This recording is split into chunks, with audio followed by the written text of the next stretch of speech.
Hi. Hello, I mean. Hey guys, welcome back to I Survived, the Great Molasses Flood, 1919 by Lauren Tarshish.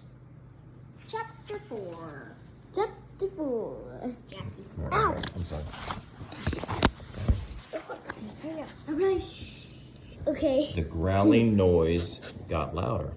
Grr, good, good, good, grr, good, good. Is it dogs? Tony asked nervously. He looked around, eyes wide.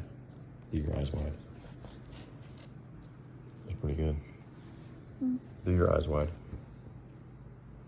That's pretty good. No, this was it actually. That's not wide. No, like this. That's pretty good.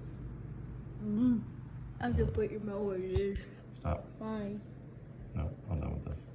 Carmen's stomach tightened. The north end was infested with vicious stray dogs that roamed in packs. What's a pack? It's like a group of dogs. Good. Mostly it's coyotes or wolves. They howled in alleys at night, and many of them had babies. If you got bitten, you'd die a grisly death. You know how? Me too. Ow! All right, good job. Ow! Didn't get rabies shots stabbed right into your stomach. Eek. The sound got even louder. Good, good, good, good, good, good, good, good, good. The ground around the tank shook. Carmen's heart pounded. Could it be an earthquake? She didn't know. She didn't think they had those in Boston. But what did she know? She swirled around, ready to grab Tony and bolt. She imagined the north end crumbling apart, like her village back in Italy. But the men working along the waterfront seemed to be doing what they always did. They were rolling their barrels and lugging their crates, talking and laughing. Look, Tony cried. Carmen followed Tony's gaze to the tank. The metal in front of them was vibrating as if it was breathing.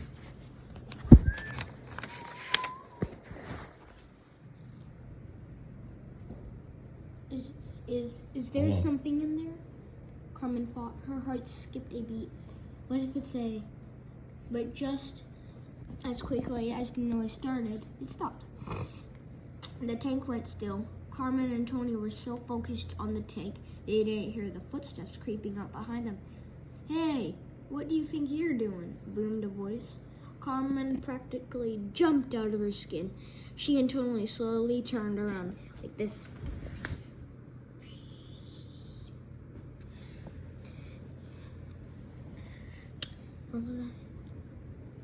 A big-bellied man with a greasy black beard. And small, mean eyes drove them. He was holding a huge club, and he looked like he was ready to crack some skulls. You're not allowed to be here, he growled. This is private property. Carmen realized he must work for the company that owned the tank.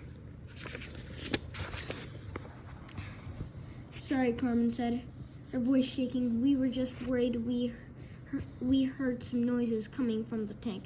The man shook his head and rolled his eyes like she and Tony were scared little babies. So what, he said, it's always doing that molasses noise. It boils up sometimes. He raised his club. Now get out of here before I give you something to cry about. Carmen and Tony took off. The stable was only a couple hundred yards away. They stopped to catch their breath behind a shed. Their eyes met, and they burst out laughing. I thought there was a monster inside the tank, Tony cried. He made a face and turned his sticky hands into claws. Roar, he said. I'm the molasses monster. Slime shoots out of my eyes. Or maybe it was a shark, Tony said, turning his claws into a fin. It sneaked onto the molasses ship and then wiggled through the pipe into the tank. Carmen smiled. Tony really was smart. It was true that the molasses came to Boston on big ships. The ships traveled from Cuba and Puerto Rico, did I say it right? Mm-hmm. Islands in the Caribbean. The molasses was pumped from the ships into the tank through a giant pipe. Carmen caught her breath and brushed some dirt from her coat. She didn't want to admit to Tony what she'd really thought when she heard the noises. What a person was trapped inside. What if a worker had fallen in and was drowning, being smothered by the disgusting bitter goo? Just the idea made her heart pound before her, but now she looked at Tony's grinning face and laughed. Wait until Papa heard about this, Carmen, and Tony burst from the squeaking stable door. Read one. Instantly, Carmen felt calmer as she breathed in the smell of hay and horses and heard the loud nicker of hello from Rosie. The mare was the only horse still at the stable. Mary, you gotta calm down, baby. At this time of day, the others were out pulling wagons back and forth across Boston. Rosie was too old to work anymore, but Mr. Vita loved her too much to sell her.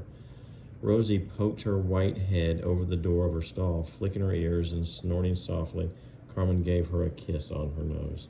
Tony rubbed her head. He loved her too.